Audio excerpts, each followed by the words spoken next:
everyone, and welcome to another episode of the Board Game Mechanics. I'm Katie, and with me, as always, is... Hey, everybody, what's going on? It is Jason. I hope everyone's doing well.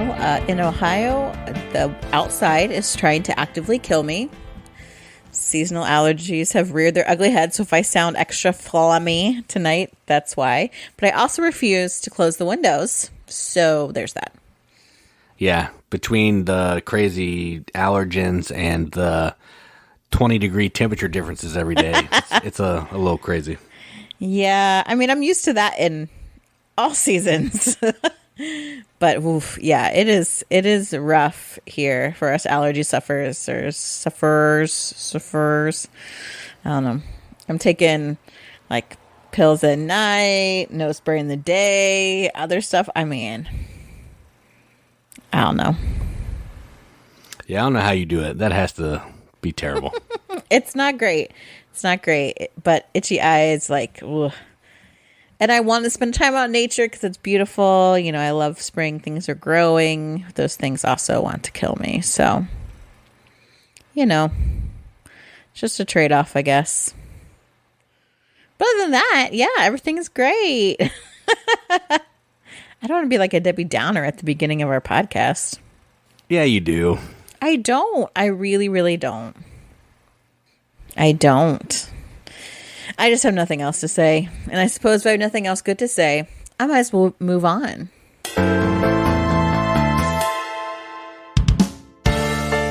And let's go right to news. I have two things on Kickstarter that I'm actually really excited about.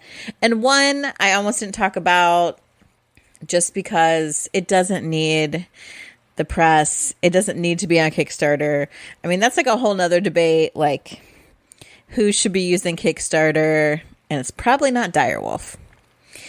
But I can't help but be excited about Clank Legacy 2 Acquisitions Incorporated Darkest Magic. If you listen to us for a while, you know we really loved Acquisitions Incorporated, the first Clank Legacy. We played through a campaign not once, but twice. And still, like the second time, I had forgotten some things, and a couple times I deliberately made different choices, or we let the people that we were playing the campaign with kind of make the choices instead of us. And it was so enjoyable. And I was like, yes, another one. I can't wait. Why are we on Kickstarter and why are we so expensive? But man, do I want it. So this one, very much in some ways like the first, you've got your 4 character journals, you've got the miniatures, you've got your little tuck boxes with stuff in it. You've got a double-sided map. You've got your Clank board, you've got tokens and cubes and more new adventure cards and a cardporium. All those fun things. But now we have boss decks, which is new. So you've got these boss battles. So each of the big baddies brings their own abilities and challenges. So they've got cards kind of coming out that are related to them, which is interesting. There's 3 different bosses. One is called Cavities. I don't understand what that means. What's scarier than anything? Nothing. The cavities have nothing to spare, bring nothing to the table, and leave nothing behind. I don't know what that means, but I'm intrigued. Another thing I saw that was different, besides kind of the different characters, was they've got some cooperative scenarios. So you can get completely different starting decks to play cooperatively, and like there are new ways that you can help other people. Like there's like cards that you can get. Like you may choose to make 2 Clank to teleport another player to your space.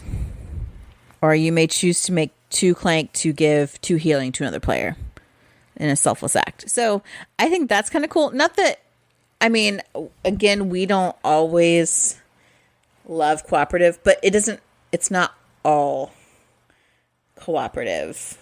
But it just looks like more Clanky Legacy goodness. And it looks just as good as the first. So if you like the first, definitely check it out. If you didn't get to play the first one, you could get it with this Kickstarter. Good luck. Because you can't get it anywhere else, basically. It is rough out there. But maybe something will show up. I don't know.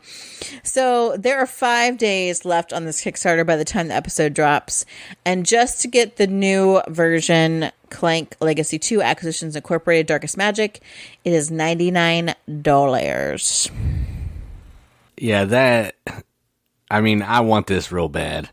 And the fact that that it's not saying that it uses catacombs tiles makes me real happy.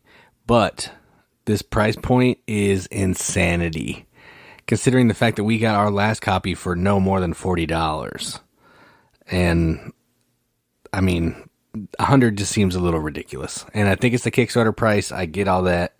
But there's no, Kickstarter exclusives. It is what it is. So I don't understand the justification of this. There are some, I don't know if they're Kickstarter, there are some stretch goals that are unlocked that look really cool. Yeah, but those should be included in every game now at this point. Well, there's some promo bundles and stuff that I don't know if they are. There's some foil cards, which that's not worth $99. The only thing that I think, there is a companion app with audio support, which I think is interesting for this. The other thing that is unlocked as a stretch goal that's cool is a dual layered health track upgrade. Yeah, that's nice. That's been needed for a long time. Yes. Oh, and then you can also add on card sleeves in 3 designs, but backers get a 25% discount on backer kit. Well, there's something. Yeah, how about a 50% discount? No, They also have custom metal coins to add on for $18. Which that's only if you're a backer, because you get 40% discount off the $30 MSRP of those. Yeah, so you're saying you get that in the metal coins. You're looking at $130. Wait, you can add premium metal cube add-on, which I think is cool. But that's $35 because you get 30% off the $50 MSRP for that one. That's insanity. We're never going to play this game unless we find it for dirt cheap somewhere. I know. And that's terrible because I love the first one. I want to play this one real bad. But I can't. $100? Granted, you're getting 12, 13 games. I understand that. But considering I got the last one for $40, this makes this one a little bit hard to swallow, in my opinion. Yeah, if you want both the first version and the second version, it's $179, which the MSRP for both is $225, but still. Yep, that's the way it's going now. So say goodbye to the $5 Black Friday deals. Hello to the $100 per game. It's not like we don't have enough games to play now, games that we haven't played. So I guess the pricing is just forcing us to stop buying more games. Yeah, that's true, but that doesn't change the fact that I really want to play this. I know. I really want to play too. Honestly, I actually really want to play the first one again with some of our friends that are kind of new to gaming, because I don't remember hardly anything and my choices are just whatever. So I would totally play that again, but you can't even find that. Yeah, and I don't think you can buy that by itself, right? You have to get both of them together. I'm not sure, because they said, if you're new to Clank, they show all the Clanks. Yeah. Yeah. But I'm not sure. I didn't really look into that because I was like, hey, I have this. It's true.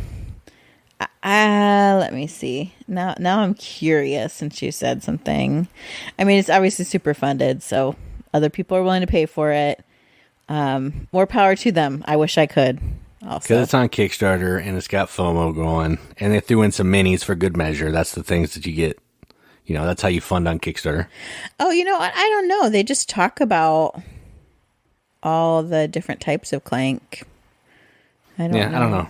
If you could get the original one by itself, that wouldn't be too bad. It doesn't seem like it that I can find, but what do I know? Nothing. But check it out. If you have a great game budget, Clank Legacy 2, man, check it out. And if you live close to us, we'll play it with you for real. It's true. Or the first one. We'll play the first one with you too, for that matter. Get them both. We'll hang out for both. Okay, so that's all I have to say about that. It's just one that I want, and I have to accept that I probably will not get it ever. Like a lot of Vital Lacerda games. Yeah, all of those. Yep, that's true. Moving on. This next game, I am super excited about. Like, this is one where I almost want to go out and back it myself, which I've only done one time in my life. And it was a very scary experience. But this theme is so for me. Okay, well, it's not Asian, but it matches a lot of my literary taste. I'll say that. It's called Botany, Flower Hunting in the Victorian Era.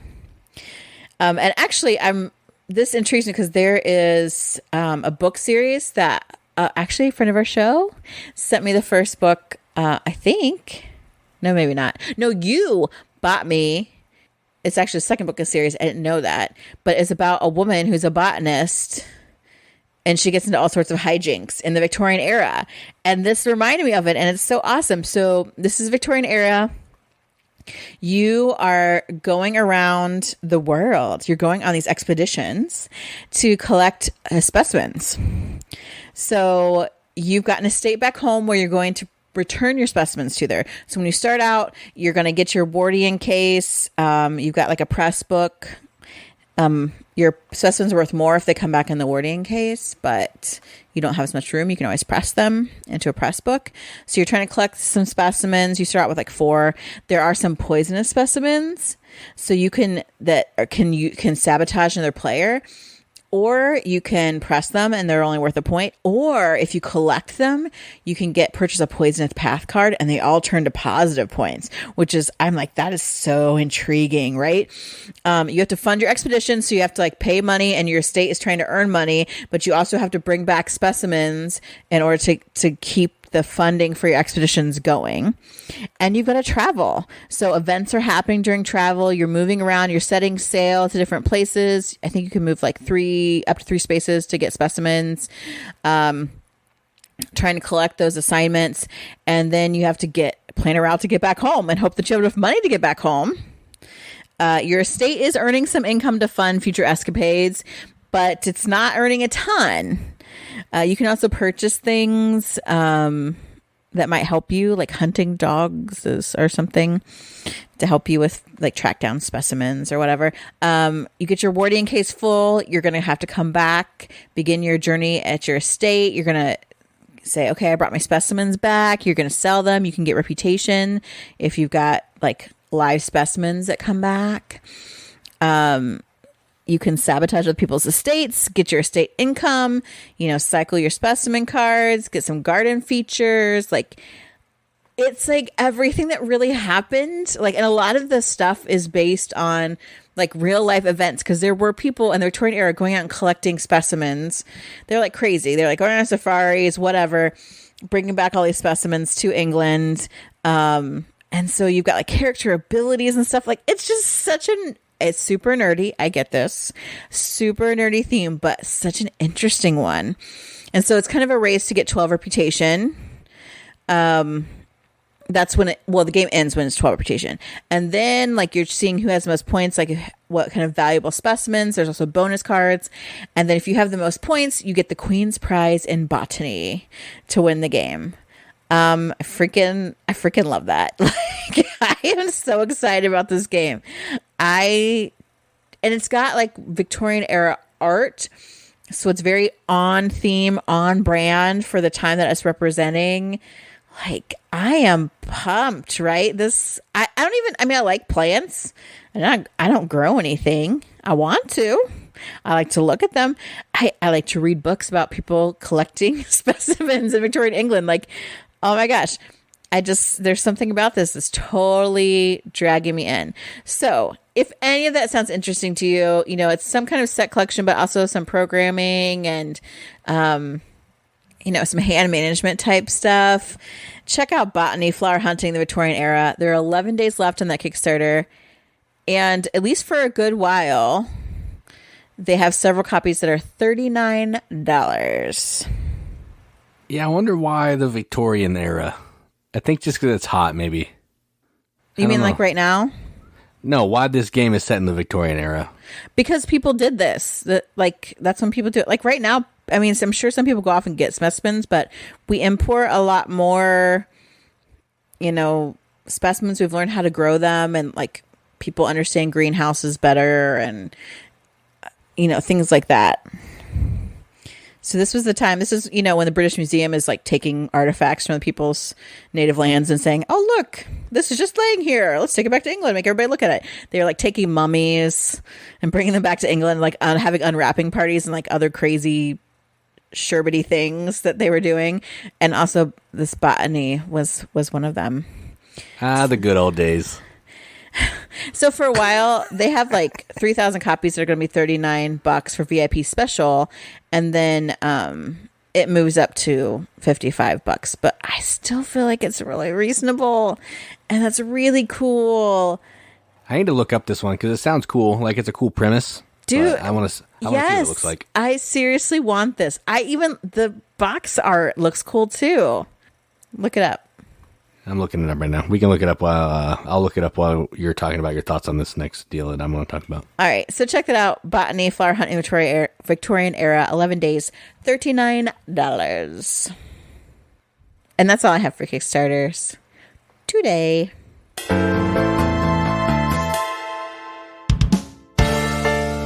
All right, so let's talk about some games that we played. And this first one, we're just going to start it off with a bang because this first one is all the rage, and it's the game of the decade, apparently. Will you calm down? I mean, it's good. I like it. And it's called Earth.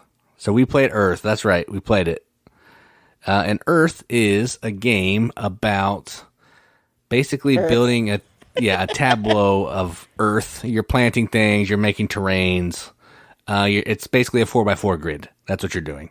And you're trying to get cards placed so they score points, fire off actions appropriately, because you fire off all your actions from left to right, top to bottom, and some cards are going to score based on what they're next to and all that kind of thing. So it's one of those games where the way that the game works is someone's going to pick an action. They're going to get to do a better version of that action than everyone else gets to do a similar, weaker action based on what that person picks. So like San Juan, Arc Nova, all that kind of thing.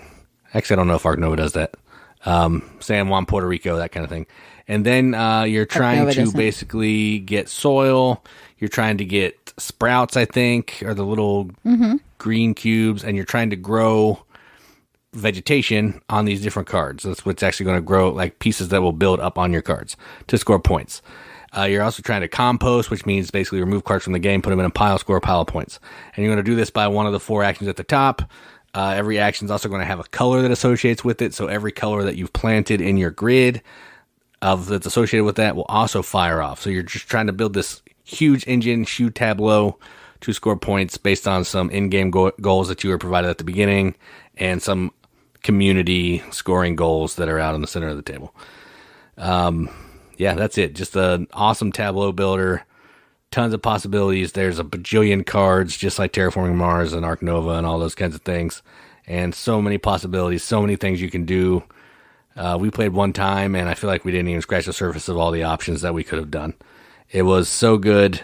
I like this 100 times better than Arc Nova, mostly because it's shorter and a little more streamlined. And I like that a little bit. So, Earth, great game in my opinion. So how did you feel about Earth?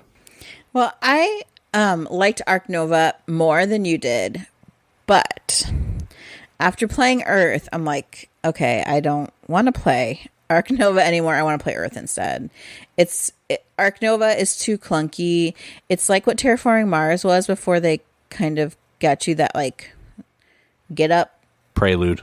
Yeah, before Prelude. I was like, what is it called? That get up. Oh my gosh. Get up. Terraforming Mars, the get up version. And no, it helps you like get up and Just stop. I'm going to start marketing that. It'd be awesome. Everybody's like, yeah, I want this game plus the get up starter pack. Yeah, because it does take too long. I like it. Like, so it doesn't matter to me that it takes longer, but if you have anyone that even slightly doesn't think about their turn ahead of time, it takes a billion years and you want to punch them. But you don't feel that way as much with Earth because it does move a lot quicker because you're limited to this 4x4 grid of cards. it does what I love, the mechanic that I love, where you're like trying to lay things to like double like bonuses and scoring opportunities off of every card played, and so it hits multiple ways, and you want things to trigger other things, so you've got like this engine shooting off that's like feeding you points in all these different ways. Yes, like this is so good for me. Like it just, I don't know, I don't want to say like I can't say it, this is a family show. Yeah, don't say it. I'm gonna say it. I don't know what you're gonna say, but I can imagine what you're gonna say. No, like it just hits all the right spots. Like, and at the end, it's almost an orgasmic experience when you're doing the scoring, and you're like, yes, all these like lined up. Yes, I fed all my sprouts, and my sprouts got because of this card, and that's when this particular it's just like. Yeah, it was good. It was real good. And I can see it even getting better over time because, again, you don't have control over the goals as much because you got your personal goals as well. The cards that you get. So you're like, okay, am I going to cycle cards some more? Am I going to compost cards more? Am I going to use, because like you have those choices. Like you can get plants that will ask you to pay for things by using your compost pile, or by using your sprouts, or by using your growth. And those are all things that are also points. So it's like, do I sacrifice this? Is it worth it? Can I get it back in time? Like, oh my gosh. Yes. Yes. I really enjoyed this. I would like to own this now. Because it does the things I love about Terraforming Mars and the things I love about Arc Nova, but I feel like does it in like the most streamlined way possible. Yes, it was good. Yeah. Are you going to edit me out? No, I'm going to leave it in. It's fine. Yeah, I do like Earth, and I think in Terra Nova, Arc Nova, not everybody gets to take an action each turn, right?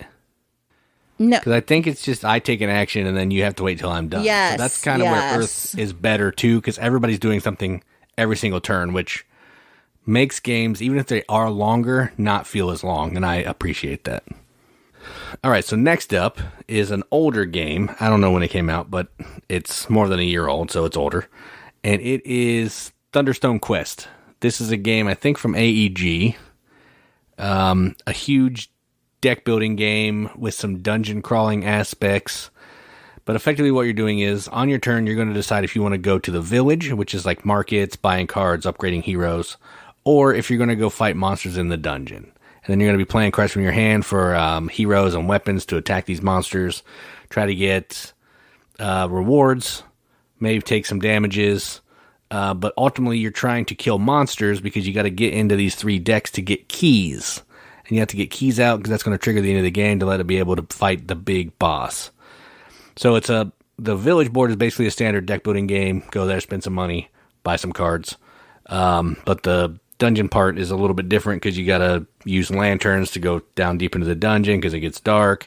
Each of the rooms are going to have some different kind of special ability that are going to be bad usually. And then you're just hoping that you can have enough attack in your hand to fight them. And you're going to keep doing that until the big bad has been defeated. And then whoever has the most points after all that is the winner. I like this game. I played it twice now. The second time was a lot faster than the first time, which I do appreciate. But yeah, and we played with the version where every card is different, which also can maybe slow it down a little bit because every card's different and you don't know what you're looking at. But I like deck builders. I like deck builders with boards. I like the fighting monsters aspect of it. I don't really like dungeon crawlers, but this one Euroizes that, and I appreciate that. So I enjoy this game, and, I wouldn't mind playing it again sometime. So how'd you feel about this one? I didn't like it. I wanted to, because I love deck builders, but because there's so many different cards, it was hard to get the right synergy, and I felt like it was hard to know what to go after. And I felt like I just wasn't being successful in any place I tried. And I don't know if that would change if I played it again and maybe different cards came out and they just worked in different ways. If maybe I learned something. I mean, I guess I'm willing to give it another go, but even like to fight the big boss felt kind of anticlimactic for me. I don't know. Maybe I went in with wrong expectations, but it wasn't really what I wanted. Yeah, I mean, it's ultimately just a deck builder. You're trying to score points, and I think the monsters just break up some of that monotony a little bit. So that's kind of why I like it. Okay, you're allowed to. No, it's fine. I mean, we don't own it anyway, so that's true. So the next game is a Stefan Feld game, and it's a weird Stefan Feld game. It's a card game only, and it is called Kokopelli. And in this game, let me try to explain it because it's really weird. In this game, you have a little board in front of you that's going to have 5 spaces to put cards.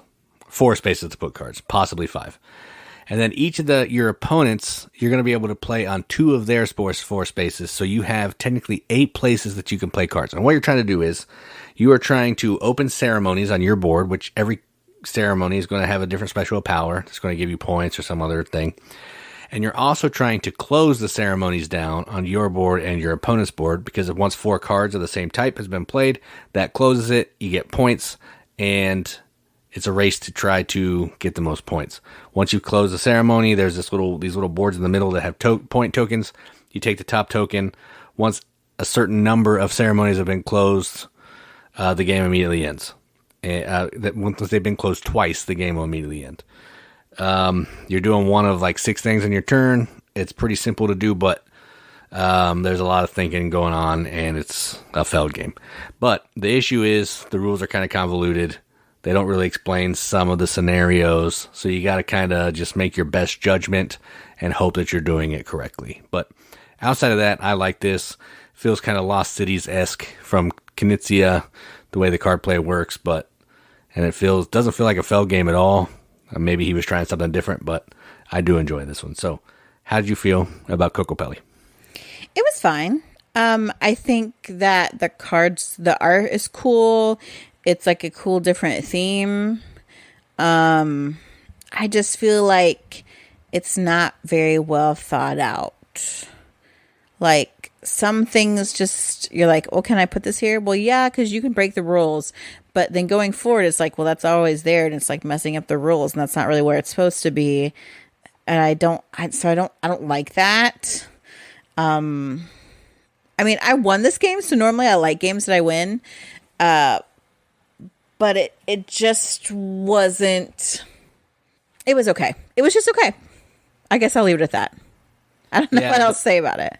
The weird thing is, like, in this game, you have a play area, and you have your village or something like that. Your village or your 4. The play area are the 8 that you can reach. So you're not allowed to have multiples of the same type of card in your play area, in your direct 4 or your 8. But I played a card onto an opponent's that caused them to have double in a section that I couldn't reach. And the rulebook doesn't explain that. So they had 2 cards of the same thing, breaking some rules, and it just kind of got a little gray there. But yeah, so the rules are a little hazy, but yeah, I like it. It's Feld, so he knows what he's doing. Oh my gosh, of course. Spoken like a true Feld fanboy. Feld can do no wrong. Mm-hmm. Except for a few games. Yeah. All right, so that's all the games. Let's just keep going.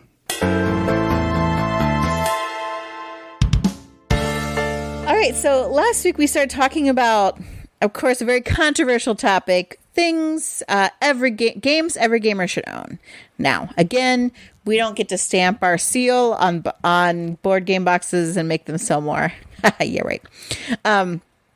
But you are trying to look at some we think are basic good mechanics that exist in games that we think if you're kind of building game collection or you're trying to like make sure you have games that really appeal to a good general audience, that these are the ones we think you should own. You are free to disagree with us, and I will fight you on the socials. But actually, like, we really like these games, and I don't know if I mentioned this last week. These games are not necessarily our favorite games of the different mechanics. I mean, some of them might be, but in general, it's games that we know are readily available, that we have played and taught to people of all different levels of gaming, and everyone they've gone over well. Especially because we do teach a lot of kind of non-gamers or like novice gamers. And so we want to have games that are accessible for them, but that are still really fun for us. So that's really where these lists are coming out of. So our first game mechanic that we're going to talk about, games that we think you should own for this mechanic, is drafting. And also on this list, Jason took most of the ones that I actually wanted. So my choices are kind of not as great, but that's all right. Sorry. Go for it, babe. All right. So my numbers don't matter. My drafting game is actually a game that you can get at Target from Phil Walker Harding. It is called Planted. And this game is, it's amazing production, but it's a super easy to get to the table, easy to teach game. What you're doing is, with drafting, you have a hand of cards. You're going to be passing them around, taking one, passing around until you've seen a bunch of cards and gotten one card out of each of these hands. In this one, what you're trying to do is you're trying to get different plants and make them grow by getting plant food, water, sunlight, green thumbs to help you be a better planter, maybe some in-game scoring, and you're just trying to have the most points at the end of the game. But this one's easy to teach. It models after one kind of that Katie's going to talk about on hers, but it takes it a little bit farther, adds a little more depth to it, has great art, fantastic production. Every time we played it, it's gone over pretty well, and I like it. This is actually one of my favorite drafting games. I do like this one. So my drafting is Planted. It's good. What I like the most about this one, not only is it easy to get, but it's like so tactile. Like the stuff is really great. We tried to, think ahead and do an outline for our shows. I have 2 games listed for this particular mechanic, and I honestly don't know which to choose. So talk about them both. It's fine. It's my show. I can do whatever I want. So I have two drafting games that I think are good. And sometimes, again, for me, I think the key when you want to get people to play a game is to find an IP or a theme that really resonates with them and that gets them excited. And then you sneakily get them into hobby gaming. That's how to do it. So given that this has become more popular, unlike when I was a child and people thought I was weird, Sushi Go is my go-to drafting game. We have the big what is it called? Sushi. What's the big Sushi box? Go Party. Sushi Go Party. So I'm like, is that a party game? It just gives you more card choices. It just plays more people too. And you got more card choices to play, and you can like lay out a little menu. Yeah, sushi is like suddenly popular. It's the cool thing. It's like so healthy or whatever. When I was a kid, eating seaweed and raw fish, it was weird. But hey, that's what Japanese people do. I didn't know any better, but now it's all the rage. Great. So Sushi Go, and the artwork on this, so flipping adorable. Like in Sushi Go Party, the miso soup, it looks like it could be my grandfather, my little Asian granddad. It's so cute. I'm like, who would eat this adorable sushi? The drafting, it's fun, it's simple, and also it goes by quickly. So a lot of times you could just play one round so people see how the drafting goes. And they're like, oh, okay, I totally get it. And then you can take off. And then plus, if they like sushi or any of that, they're like, oh, look at this cute. Oh, look at these little edamame beans. Oh, look at this adorable. Look, it's tea. I mean, it's just cute. It's pudding. You just love it. So that makes drafting really fun. However, if they are not into sushi, a lot of people are into dinosaurs. With the Jurassic Park franchise that has been a part of our lifetime, well, at least people my age, Draftosaurus is such a fun little drafting game. It's quick and light, and you don't have to pass around a bunch of cards. You reach into a bag with a bunch of little dino meeples, and then you pass around dino meeples, and they're so cute. And actually, this game is like redonk cheap for what it is, at least what I'm looking at right now. Yeah, $20 or something. Yeah. And it's so much fun because you're picking out these adorable little dino meeples, which come, of course, Antoine Bauza, Ludovic Maublanc. I mean, it's my boys. Like, there's some good peeps behind this. It's not just like, oh, dinosaurs. It's like, It's Dinosaur Island light. So you have to roll a die in your turn to decide where the dinos have to go, and then you pick a dinosaur from your hand and you put it in a pin to score. That's it. And then you pass the bunch of dino meeples from your palm to the next person. And they're so cute. They've got some expansions to this, like water dinosaurs and flying dinosaurs. And like, who doesn't want to draft little dinosaur meeples? Like, of course, I make mine like roar at each other and, kiss on the bridge and find love and eat the grass. You know how I do. But it's light and playful. Again, over very quickly. Easy to play multiple times once people get it. And then fun little dino meeples to draft instead of cards. So, I couldn't decide between the two. So my choices for drafting are Sushi Go or Draftosaurus. Yeah, I like Draftosaurus a lot. It's really good. It almost feels like a little roll and write game. Yeah. But with little people that you're dropping down, little dinosaurs. No dinosaurs.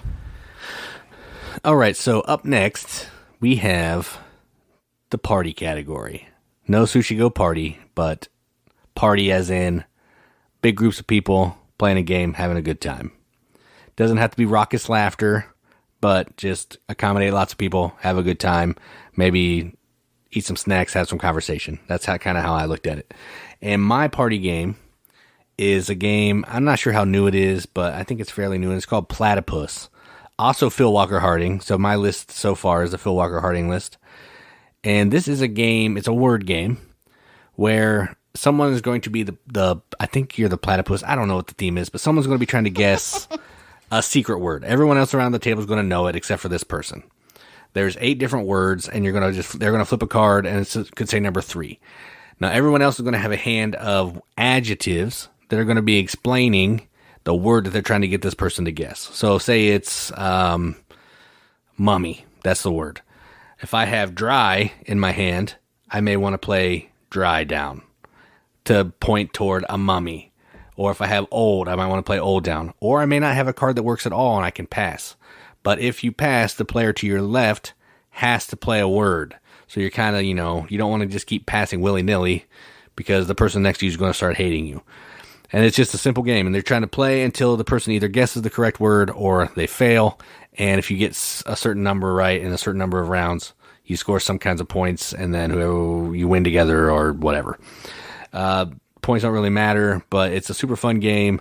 It's always gone over well. And, I mean, it's easy to play and easy to teach. So it had to be on my list. So my party game is Platypus. Yeah, I do like Platypus a lot. The game that I picked can play a ton of people, so it's party-like, and it's also like super engaged, like a lot of engagement happening. And I've played this with lots of different groups of people.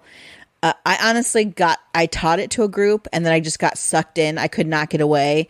They wanted to play it for hours and hours and hours. And it's just a fun game. It's called Concept. They also have like Concept Kids, and like the Concept Kids games like have focuses on like animals, or is there just a kids and animals one? I was trying to remember. Yeah, I think there's a kids. Yeah, I think there are 2 separate ones. Yeah. But the idea is you have this board and it has pictures of like concepts like man, woman, old, young, colors, fictional people, movies, comic books. Yeah. Time, like just all different kinds of things. And you have a team that is giving a clue based on a word or a phrase they've chosen off of their clue card to present to you non-verbally using like these little different colored markers to show the key concepts of whatever they're trying to get you to guess. You think that it should be simple when you're laying out the clues, and then other people are just way off, and all you can say as the clue givers is yes. Which is sometimes incredibly frustrating, and then sometimes you just wipe the board and start over. Sometimes people get it like right away.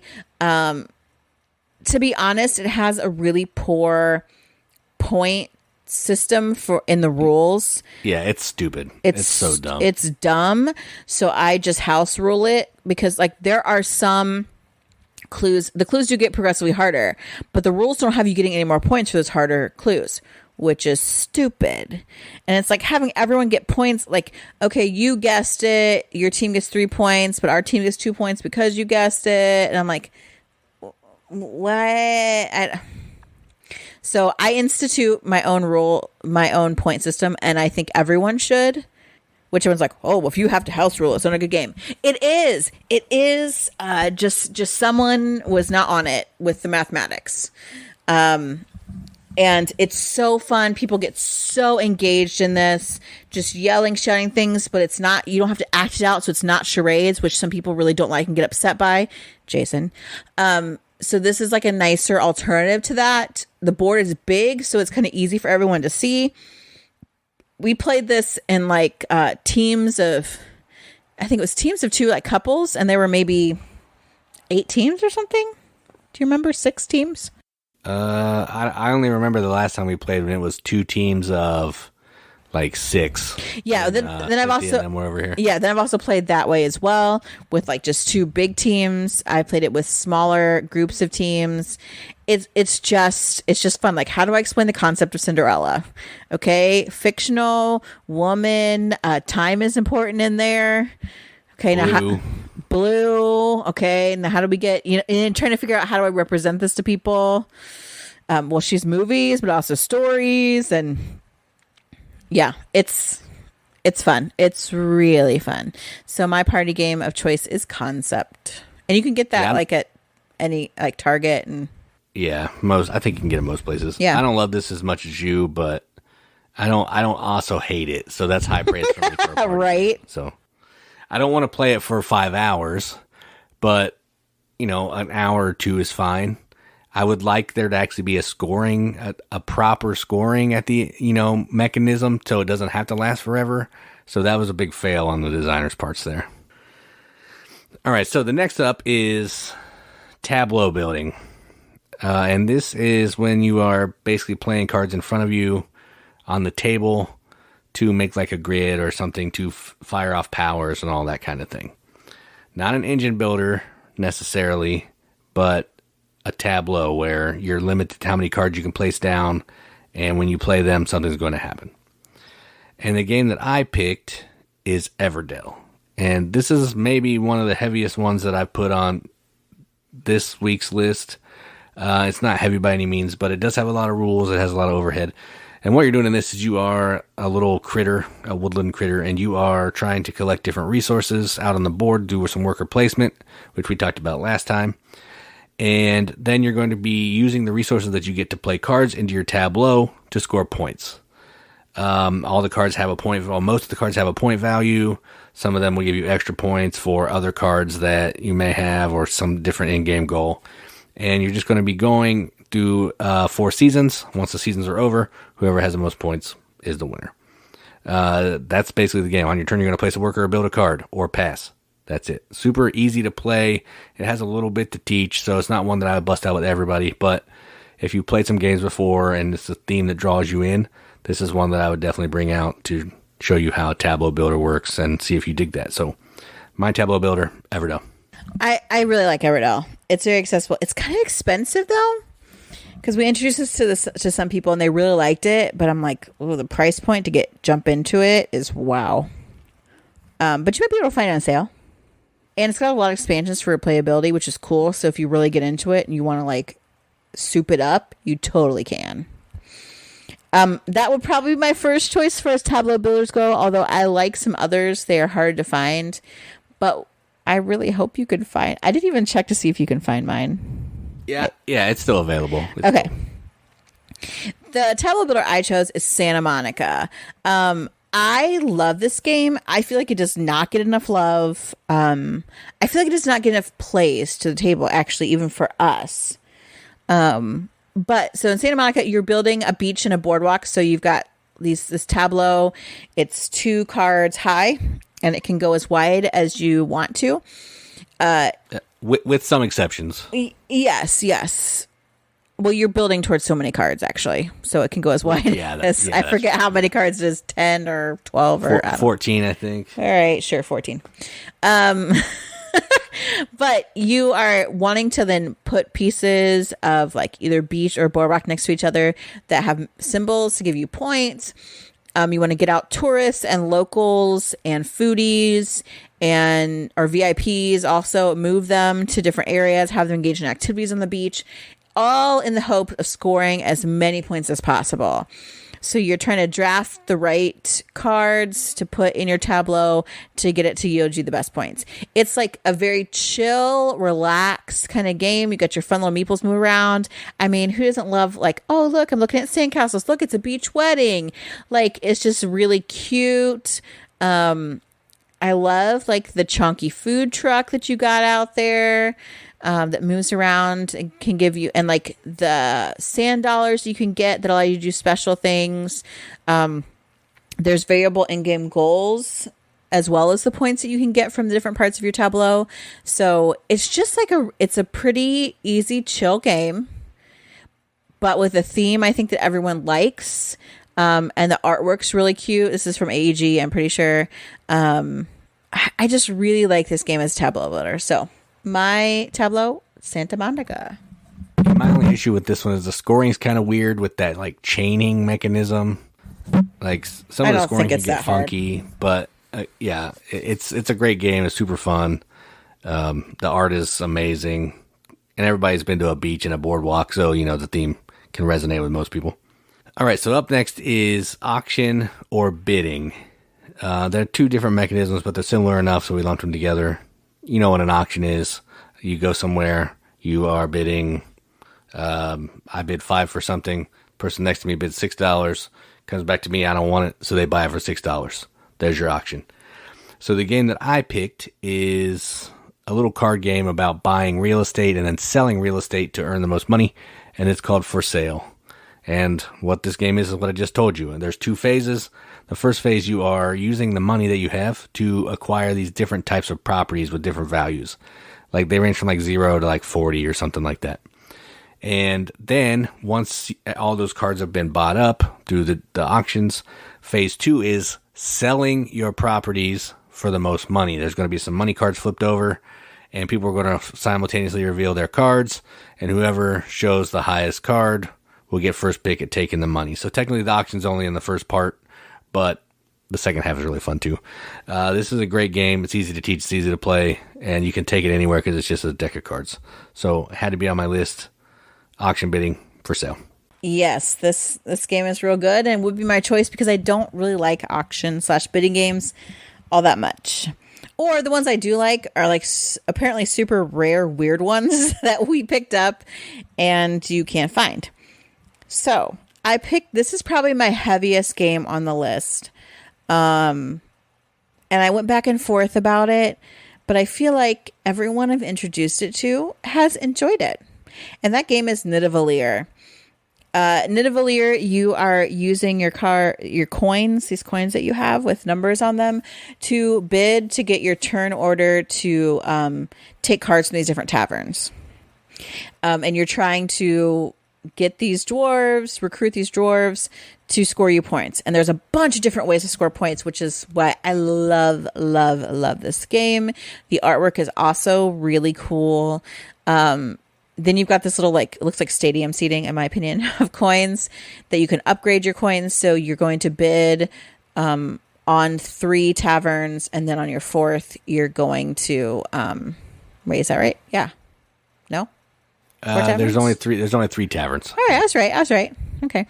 And then with your 4th coin, you're going to upgrade it. You upgrade 2. You choose one to get higher number coins to help you go earlier when, like in tavern picking, when the bidding.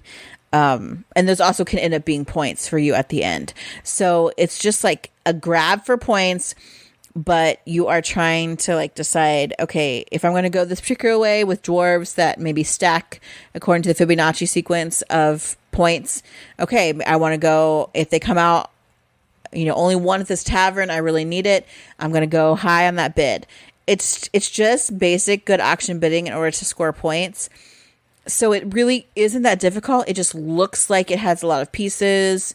So some people may feel overwhelmed when they first see it on the table, but really in practice and play, it is not that difficult. And after one play, which really isn't that long because it has a set number of rounds, it would be easy to set up and play it again. So my choice for auction bidding is Nidavellir. Yeah, Nidavellir is a great game. My only complaint with Nidavellir is it feels like it's always too short. So, yes. Yeah, I wish it was a little bit longer, but maybe I don't want it to be longer because maybe it wouldn't be as good. Yeah, I don't know. So, I mean, it just makes me play it more, which is cool. Yeah. All right, and the last one we're going to talk about is, I don't know, one of my favorites, apparently, because we have a lot of these games. And it's because we're from the Midwest. Games. It's why. Yeah, that's true. And it is trick-taking. So if you don't know what trick-taking is, and if you've heard of a game, hearts, euchre, that kind of thing, trick-taking is someone will play a card. Everyone else has to follow the suit of the card that was played. Highest card wins. There's usually a trump card or some like all-powerful suit that you can play to take a trick that you can't follow suit in. That's kind of how trick-taking works. And the one that I picked is, I didn't like it at first, but the more that I played it, the more I really like it, and that is Cat in the Box. And this has all the standard trick-taking tropes. You're playing a card, following suit. But the rub in this one is all the cards have both no suit and every suit. And you're going to determine the suit that the card is when you play it. It's either going to be red, yellow, blue, or green. And then the red suit is always the trump suit. But once you decide that you can't follow suit, you're no longer ever allowed to play that suit. And you're going to mark the card that you played on this little center board, which also shows that card cannot be played. So if Katie plays a 5 of red, I cannot play a 5 of red because there's only one 5 of red in a deck of cards. The trick with this one is each of the numbers in this game has 6 different instances. So there's going to be a time when you can't play, you're going to have a paradox, all your tricks become negative points, and it becomes a mess. And you're going to get points for all the tricks you take. If you get your bid correctly, you're also going to score points on this on the center board with all your adjacent tokens. And you're going to play over a certain number of rounds to earn those points to the winner. It's a fantastic game. The more I play it, the more I like it. It's kind of thinky, but it's also not really, because at its heart, it's just a trick-taking game. Once you understand how the no suit thing works and how the center board works, it's a piece of cake. So my trick-taking game, Cat in the Box. Yeah, I at first was like, especially because we're like 90s kids. We're total Gen Xers when it comes to new game hype. We're like, oh, everybody's still like Cat in the Box. It's just like a card game. What, blah, blah, blah. Then we played it and we're like, all right, I kind of like that. And we played it. And then Jason decided he really liked it after a second play and decided we had to own it. And I still wasn't sold on it. But the more we play it, the more I'm like, okay, I stink at this game. I paradox like literally every hand almost. But it is enjoyable. It's thinky, especially for people who are card players, trick takers. This is like a nice little like change for them that's still within their wheelhouse. And yes, we do have a ton of trick taking because we live in the Midwest. Everyone plays euchre or hearts or spades that are all trick taking type games, but euchre is big here. So for us, a game that has trick taking, a card game, is such an easy entry for a lot of people. Now mine, I had trouble choosing because I love trick taking so much, but I had to go with my Asian theme, my beautiful artwork, and that's Hagakure. More people need to play this game if they like trick-taking games. There are only 2 suits in this game, Samurai and Townspeople. Samurai are always trump. But then you've also got these old fools that when they are considered to be samurai, and 1 is not going to do anything, but 2 or 3 or the 4th one played in a round, that's going to take it all. I think there's only 3. Oh yeah, 3. So the 3rd one played. So it also has like a kitty. It's called the Yomi type. So there's cards out of play, so you don't know where all of them are. You also have these tiles. Gosh, I know the name for them. I think they're called nori. Nope, that's seaweed. Hang on, nabari. Oh yeah, nori. Yeah, you're right. That is seaweed. Yes, honey, I do know what that's called. Nabari tokens that in order to not get negative points, you have to take at least one trick, which sometimes doesn't happen. So there's a Nabari token that'll give you, say, 0, or that'll give you double your points, or will give you an extra point if you get so many villagers. Like, they just add a little extra spiciness. And the artwork is cute, adorable. The box is beautiful, and it's just basic trick taking. So once you explain the little differences, which are actually less confusing than like right and left bar and euchre, you can take off and go. Like, it's simple, easy to play, and so beautiful and cute and cheap. So my choice for trick taking is Hagakure. Yeah, that is a good one. It's pretty quick too.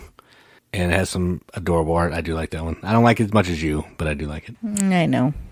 There are other, like, Indulgence is another one that I really liked as well, but I don't know if we knew that was readily available or not. Yeah, I don't know that. And my only knock on Indulgence is it only plays 4. And I feel like at this point in time, a trick-taking game should be able to play more than 4. Yeah, so Hagakure plays 5. So all right. In the box. Yes. So those are, that is part 2 of games every gamer should own. For drafting, party games, tableau builders, auction and bidding, and trick taking. So what about you? You got some better choices? We would love to hear them. Give us a shout out on any of our socials. I see a few things and Jason tells me the rest. If you are upset by our choices, too bad. No, just kidding. Come after us in the socials. We'll delete you. No. We will respond. I mean, ultimately, if you're upset about us talking about some games that we like, maybe you're listening to the wrong podcast, I guess. If you mistake us for someone who has a high level of caring about and professionalism, you're listening to the wrong podcast. We're just pretty okay here. And all the games we picked are, we think, pretty okay. So maybe you found something new to play. Maybe you're looking for something to kind of round out your collection. Next episode, we're going to look at, I don't know, we're going to have a Rundown Mechanics Con coming up next week. So we might hit another week or two of this. We might have a recap of Rundown Mechanics Con. I don't know. We'll see where the spirit leads. We will see. I have nothing else to say. I've said a lot of weird stuff tonight. Yeah, I don't have much. YouTube's been a little slow, but I've just been busy. I'll try to get more rolling on that again, but there's enough videos there for you to watch. You'll be fine. Yeah, Jason, it's all going into a job, you know. Yeah, it's lame. I don't know how people do it. Yeah. 1 out of 10. Do not recommend. Do not recommend that 5 days a week. 8 to 5 live. But still. Still. All right, well, I have been Katie. And I'm Jason. Keep gaming, everybody. Keep gaming.